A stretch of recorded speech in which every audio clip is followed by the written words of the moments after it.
You always have to jump, whether it's jumping from a false freedom to the financial freedom, or you want to jump from this level of money to another level of money, it doesn't matter. You always have to jump. Unless you are stupid and you're getting on my nerves, then you should jump off a cliff.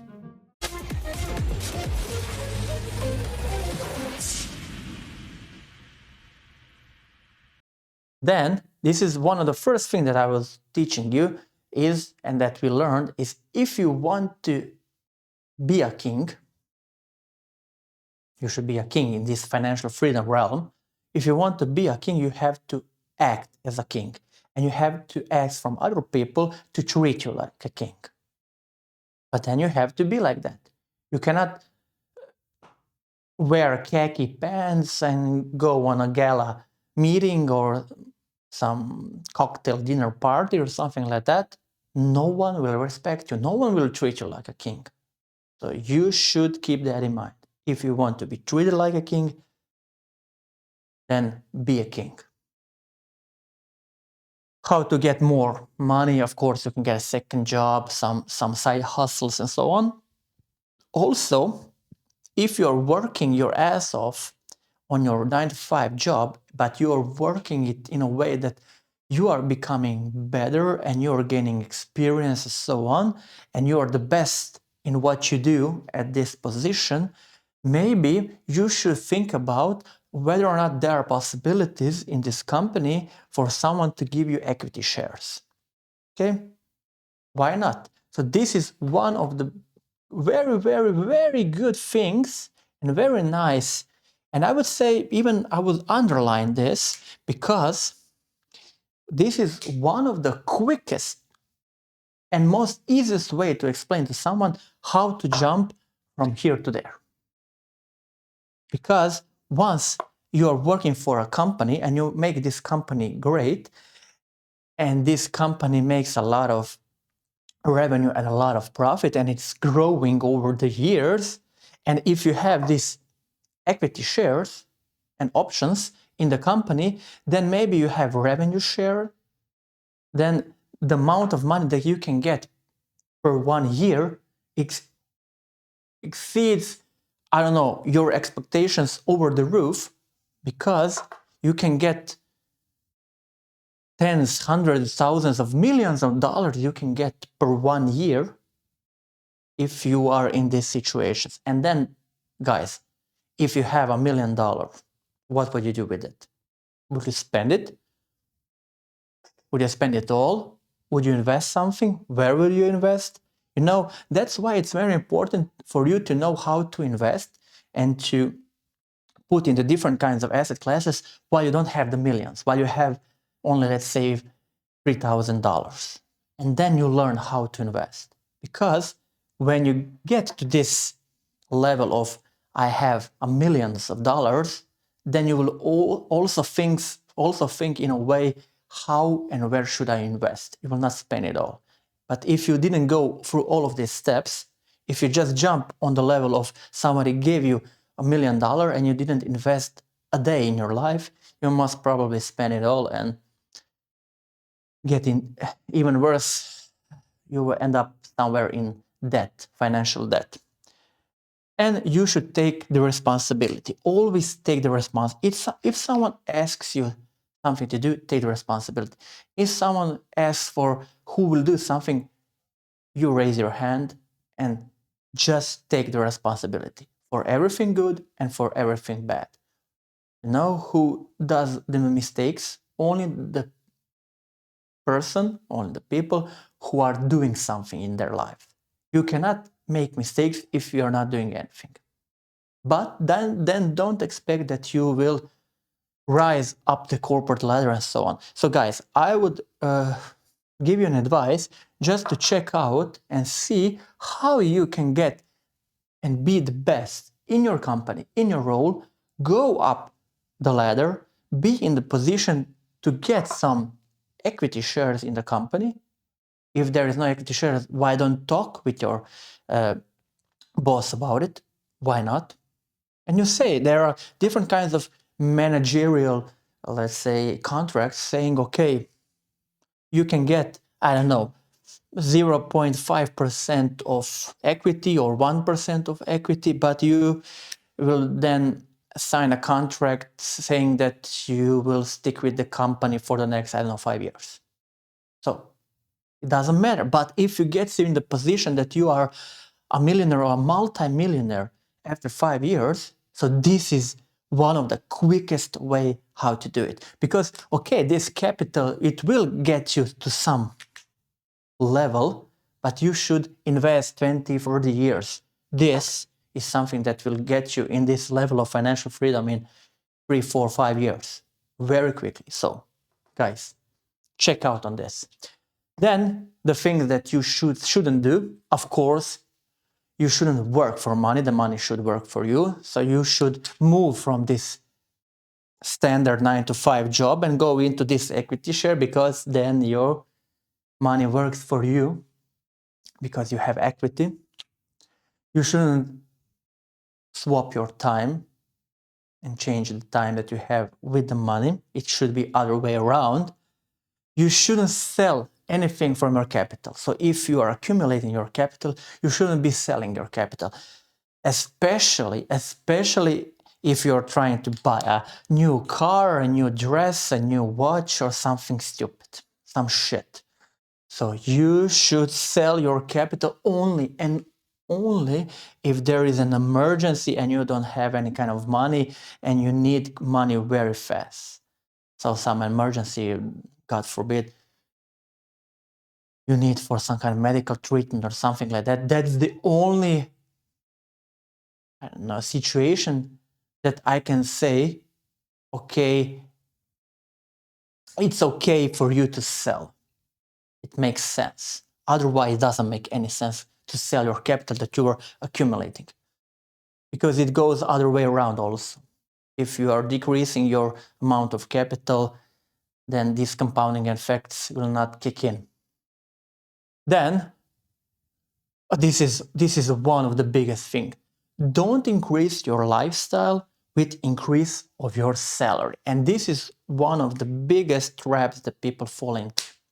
When their salary goes up, then they buy a new car, a better car, they buy a new apartment, a larger apartment, they start to go every day for a dinner in a restaurant, not only once per week, and so on.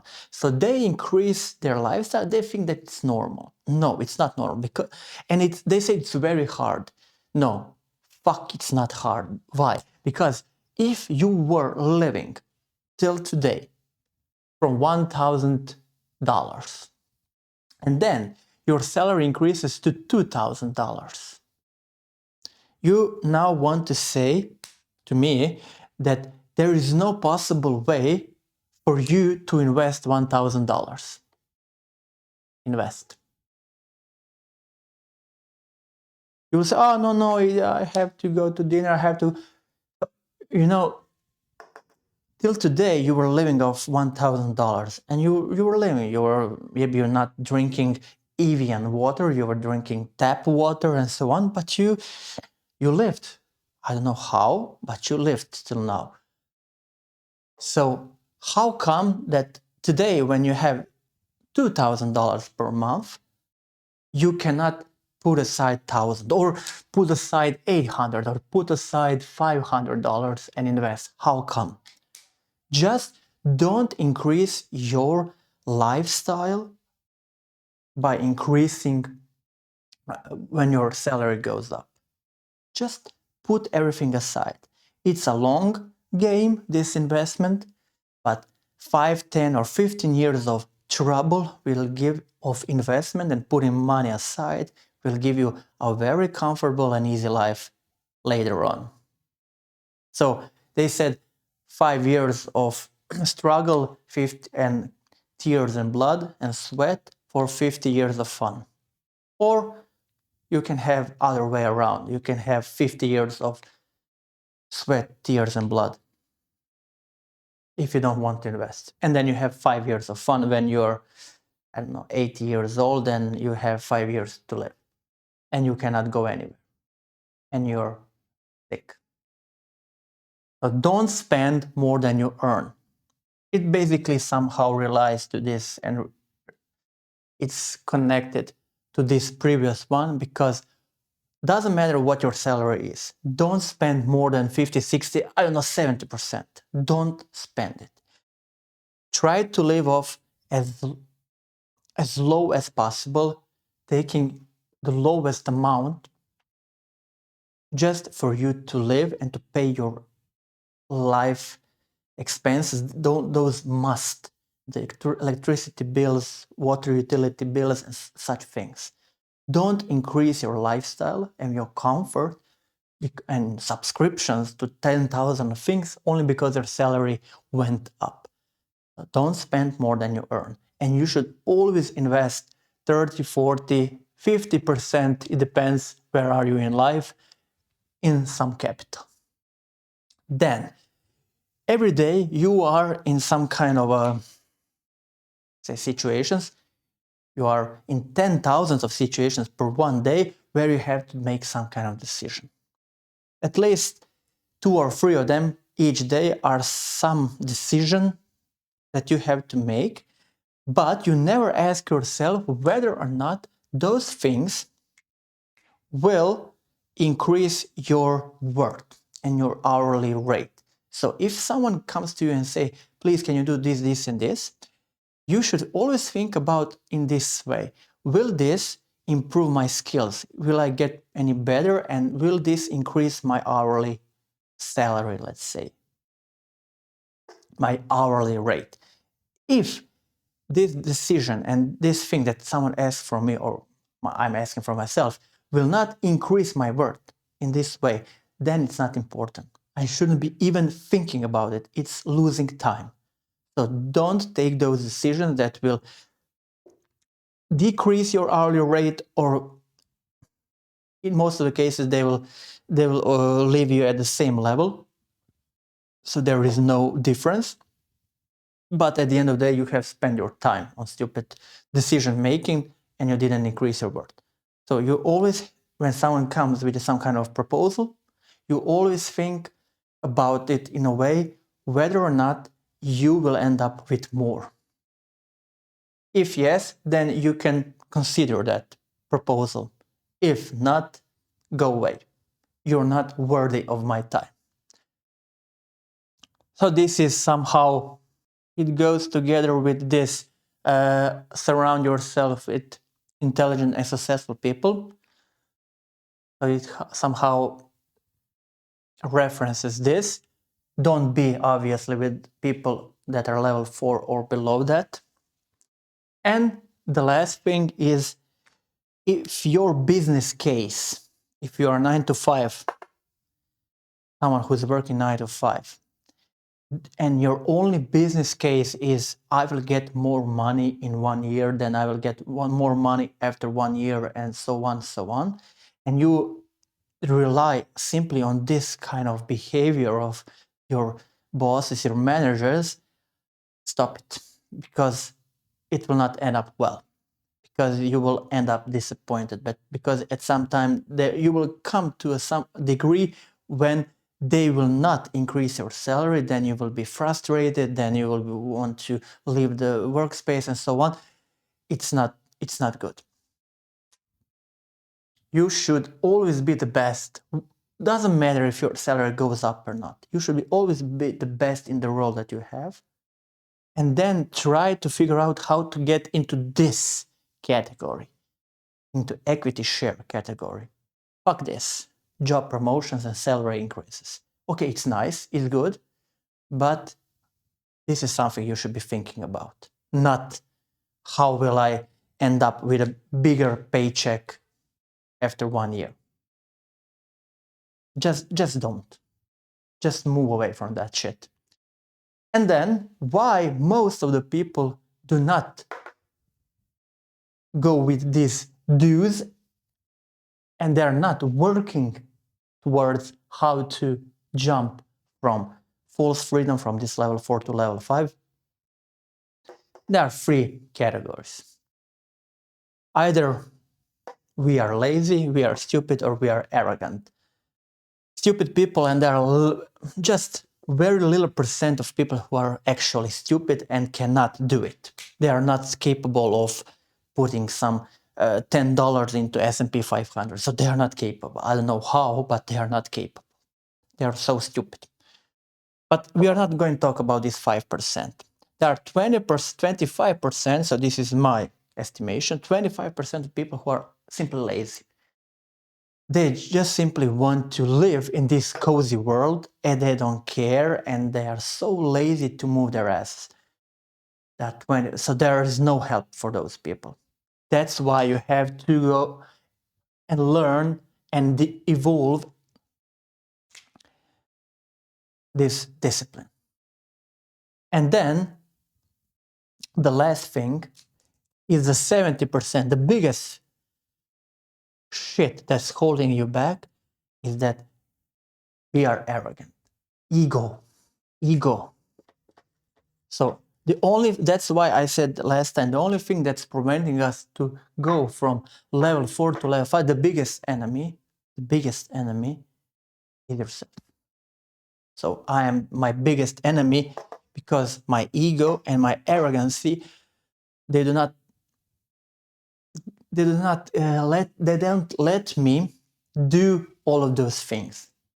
Because my ego is pulling me down, saying, no, you're better than this. No, you're better than level 5 guys. You shouldn't be spending your time with them. You shouldn't be listening to them. They're all assholes. They don't know what I'm saying. You're smarter than them. You're way better than them, and so on. And that's ego telling you, you know the best. Why should you listen? You know what's going on. They don't know anything. But at the end of the day, you're working for money, not money for you, and you're on the level 4.